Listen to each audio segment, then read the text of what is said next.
Is that Paul Rudd? All right, so today we're going to talk about the greatest 16-bit console that I feel, and I'm sure Ron probably feels the same, that revolutionized consoles in this era, and that is the Super Nintendo.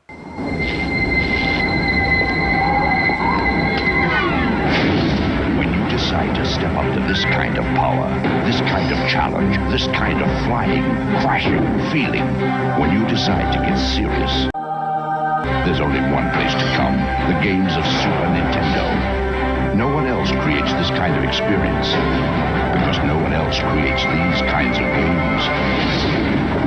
Now you're playing with power, superpower. Yes, this is an OG Super Nintendo.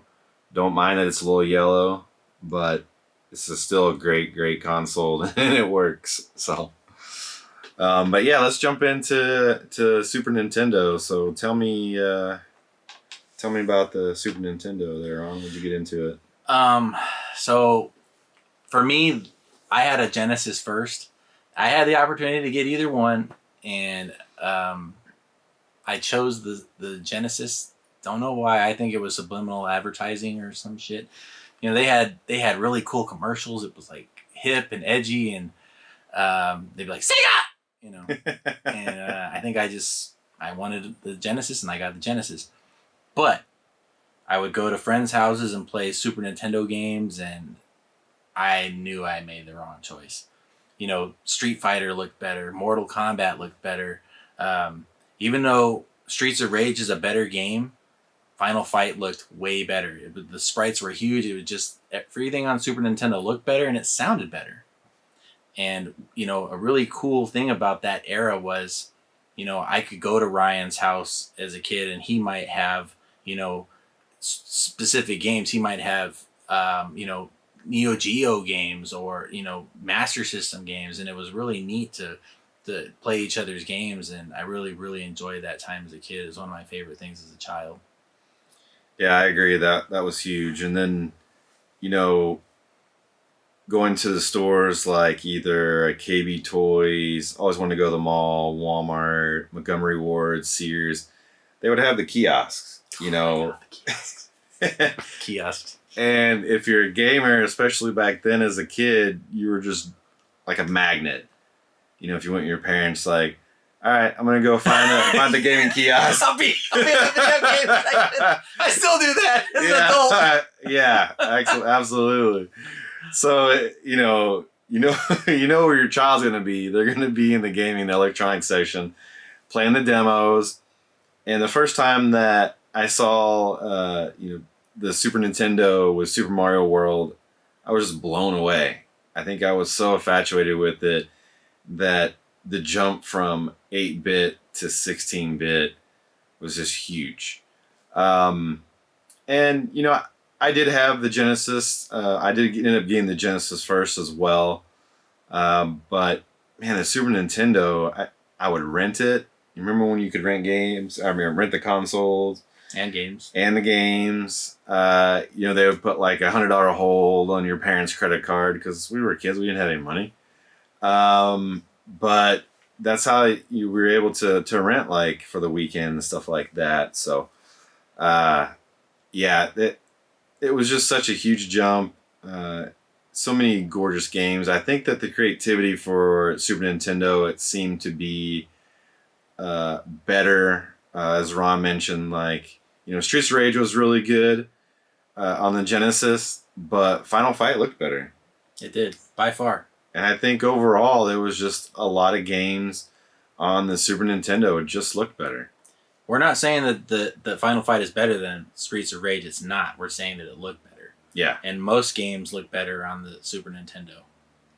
So what are some games that you remember that you played? There's a few. I'd say that staple would be Super Mario World, like you said earlier. It's just one of those pick up and play games. I still play it to this day. It still holds up. It still looks great.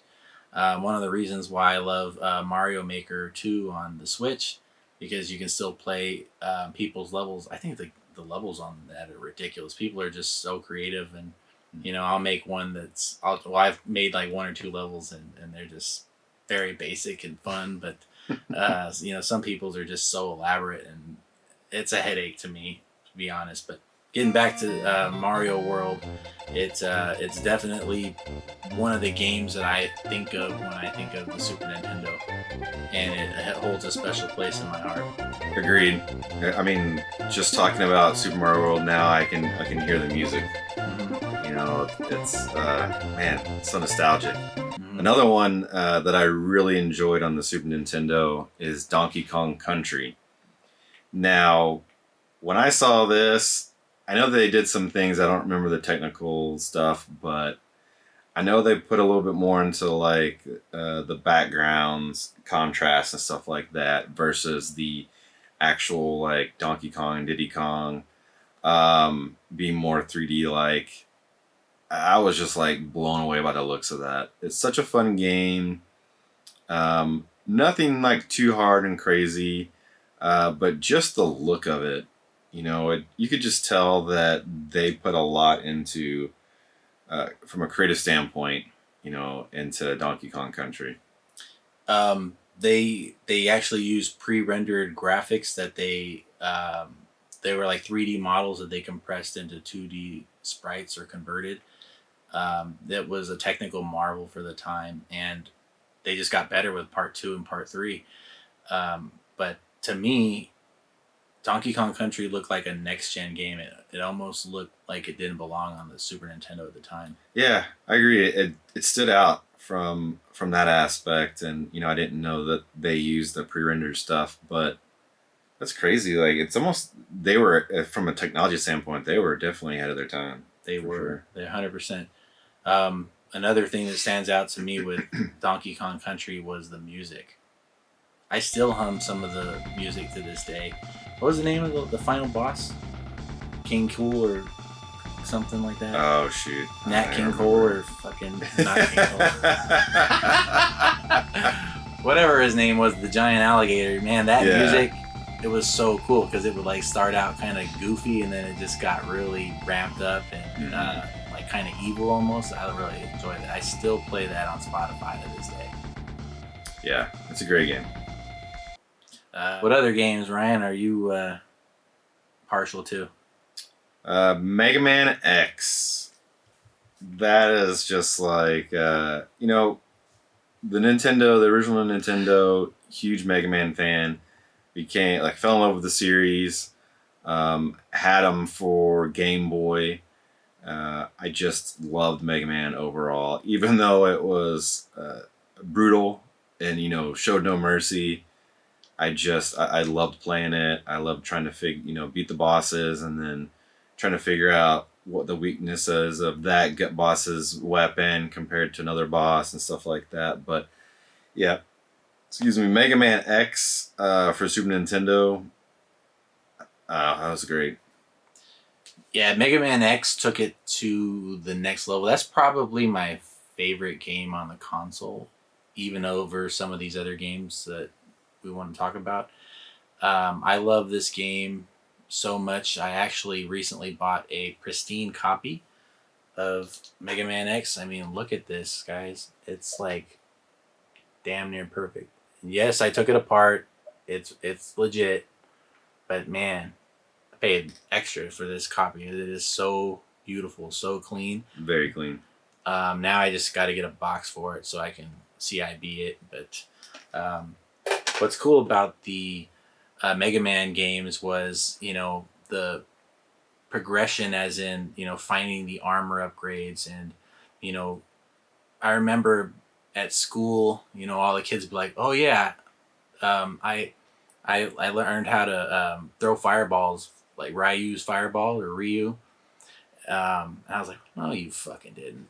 And then sure enough, I'd go to their house because, you're friends with your neighbors and every other kid on the block. And sure enough, these motherfuckers are throwing fireballs at the bosses and one hit killing them. I'm like, what the fuck? How did you do that, man? Fucking, And that was just so cool to me that they had, secrets like that because it's a Capcom game.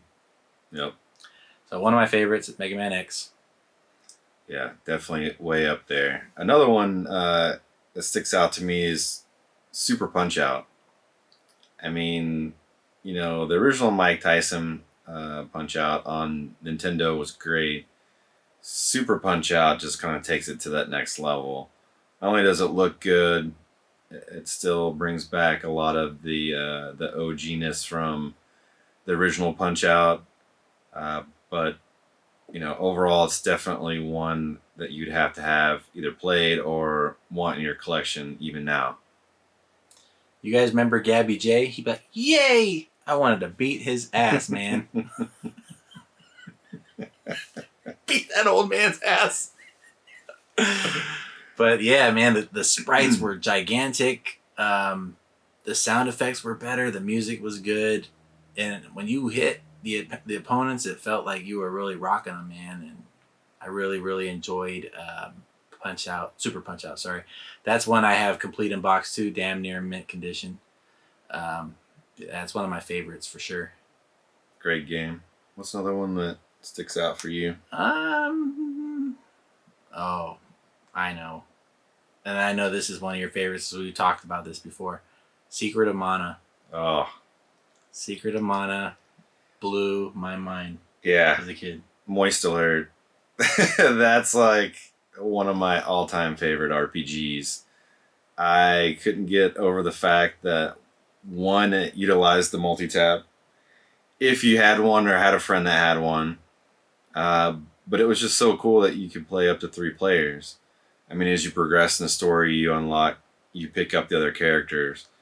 But I just really enjoyed that one and have probably played it a million times. I think I have the remake on PS4. I think they did the remake of it. Bought that, and there's some other iterations on it, but the first Secret of Mana, it's great, and it's by SquareSoft before they even merged and became Square Enix. So, yeah, it's definitely one of my favorite games. I wish I had it physically, but I just haven't picked it up yet because I've got it digitally so many places, and one of the places that I do play it is this bad boy. I think it was one of the 21 games on the console originally, but yeah, I think it comes standard with that. yeah. So this, if you guys don't have this or know what this is called the Super Nintendo Mini or SNES Classic, I think actually. But it had 21 preloaded games on it. All great games, amazing games, and just the value of those 21 games is very nostalgic, and it makes this thing worth it.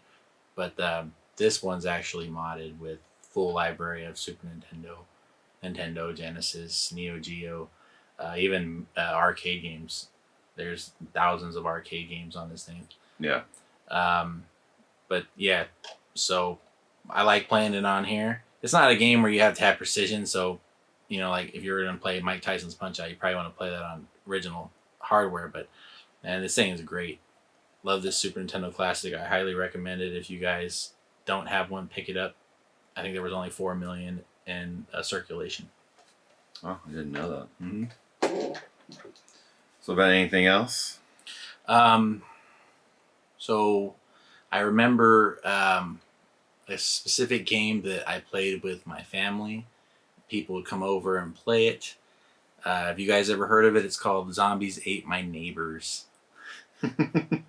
Heard of it. That's one I've never played though.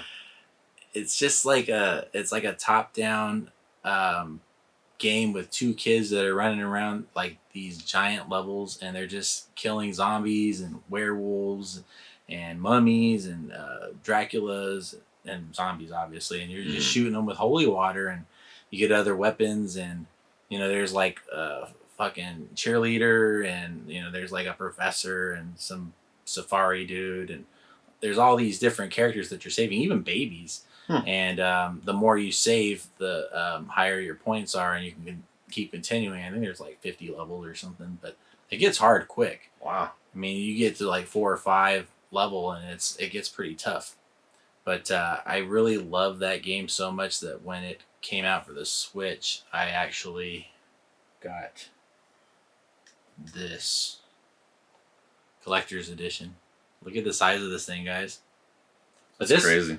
This one actually comes with the sequel called Ghoul Patrol. But yeah, it's Zombies Ate My Neighbors and Ghoul Patrol. It's huge. And it's going to stay sealed. I'm not going to open it. But a cool thing about this is it was actually made by Lucasfilm. Pretty cool, right? So yeah, that's this is another one that's near and dear to my heart. But I could think of, you know, hundreds of games on the Super Nintendo. That it's probably, you know, one of my favorite consoles of all time after the PlayStation 4. You know, the PlayStation 4 is my all-time favorite, but just like that era of time, I mean, I remember playing all the wrestling games, WrestleMania, Royal Rumble. Those were really good on SNES. Yeah, Terranigma, Chrono Trigger, Earthbound. Yeah. I fucking got Earthbound for $30 at Toys R Us or something. I got rid of all my games like a dumbass. Like most of us did. I traded in my games for I think a fucking PlayStation or something, and that's one of the biggest regrets of my life now because, as you guys probably know, a copy of Chrono Trigger is like $250 to $350. Earthbound's $400, and if you have a complete box, it's $1,000. Wow. $1,200, $1,400. So those two are like cult classics.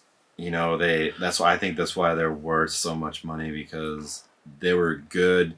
If you're a huge RPG fan, you know, there's just certain games that just become like a cult classic that, you know, retro games that's why they're worth so much money, because there's just so many people that either love them so much and forgot about them, or just finding out about them and like, man, I gotta have that game. I gotta pay it. I gotta ask you about one game. All right. Fucking Turtles in Time. Oh, Turtles in Time. Yes. So growing up in the 80s and 90s, when the Ninja Turtle movies came out, I like totally nerded out on those. I thought that was the shit. And and you know, Turtles in Time I thought was a great game.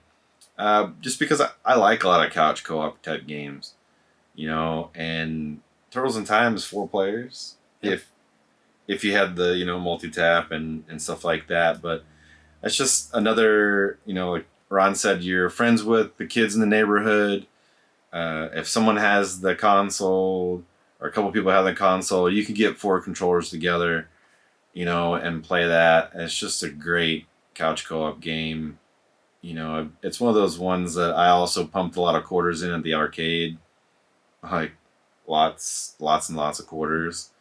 I would actually, to this day, still, you know, if I had friends to go out to an arcade, they have these arcade bars where you can go out and drink and play arcade games, and I would probably still pump a lot of money into it and stuff like that, but at least I get to drink beer now. So, but yeah, Turtles in Time. What are your thoughts on it? I remember being enamored by the Ninja Turtles. I loved the show. I watched the movies. I had all the toys, and I remember going to see. My mom would ask me, "What do you want to do today?" And I was like, "I want to see the new Ninja Turtles movie, Part 2." And it was just so fucking good to me. And I watch it now, and it's like the corniest movie in the world. But you know, I still have it on DVD. Yeah, when we were kids, it was epic. And what was cool about Ninja Turtles in Time is like you could actually fight Toka and Razor, and I thought that was really neat. You know, also a really cool thing was Super Shredder. He's in there, and you remember throwing the what are they called? The fucking ninjas, Foot Clan. Yeah, throwing them at the screen. Yeah. Or slamming them on the ground. Like, get the fuck out of here. Or even trying to figher out how to do either one of those moves. Like, you had to do it a certain way or get close to them. But, yeah, the stuff that they added into the game, it was just amazing. And, you know, being a fan and geeking out on just the whole universe of Ninja Turtles made it that much better. That might be the best looking game on the Super Nintendo. I think so.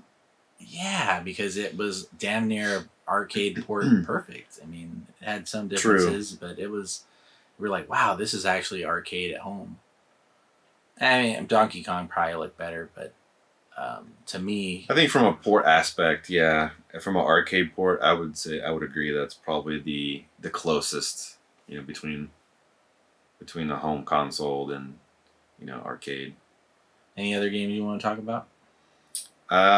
Just one more that I can think of. Now this is a personal favorite of mine is the Legend of Zelda. I know Ron's not really a huge Zelda fan, but I love both Zeldas for the Super Nintendo or the regular Nintendo or Nintendo, the NES. But when I saw this one come out for the Super Nintendo, you get like that nerdy feeling all over again. It's tough. I love the graphics of it. I think it followed along with the upgraded graphics. I think it looks great. And they kept a lot of, the gameplay was still there from the original one. So I thought that was really good. Any thoughts on Zelda? So I have it on Super Nintendo. I have the the NES versions. I have every single Zelda game there is, except some of the Game Boy and Game Boy Advance ones. But if I had to pick a Zelda game, I think that A Link Between Worlds is probably the best one on the 3DS. Overall, I love that game. That's actually really fun. But Zelda to me is just too puzzly, man. I don't want to play video games to play puzzles. Yeah. Some people are like that. I mean, it's like Tomb Raider. Yeah, it's not. I just, I mean, I don't mind light puzzles. I think God of War has that perfect balance of puzzles, But Agreed. I remember Zelda 1, like, who the fuck knows that you had to put a bomb on the wall to open the wall? Like, nobody's going to know that unless you had Nintendo Power or some shit, and that just drives me mad. True. Everyone now knows it. You play the game and you know all those secrets, and it's cool, it's nostalgic, but to me, like, that was just retarded. I'm sorry. Yeah. So, but yeah, Zelda's just all right for me. It's, I put in like 40 hours into the Breath of the Wild, and I was like, I'm good. Yeah. I got my money's worth. I still haven't beat Breath of the Wild, and I am kind of looking forward to the new one coming out. I'll have to go back and finish Breath of the Wild, but so. All right, guys, that's going to wrap up this video. If there's any games that we didn't mention that you think we should have talked about, or if you want to tell us about the games that we did talk about, let us know. And any comments, a good comment, any feedback is good feedback, even if you tell us that we look, stupid and our hair is not right or whatever you want to say. It's okay. Or turning gray. Yeah, we're, facial hair is turning gray. But yeah, we'd appreciate any feedback you can give us. If you can, like and subscribe. It really helps us grow. We're trying to become the biggest YouTubers on the planet. We appreciate you guys for watching. Have a great day. Have a good one. See ya.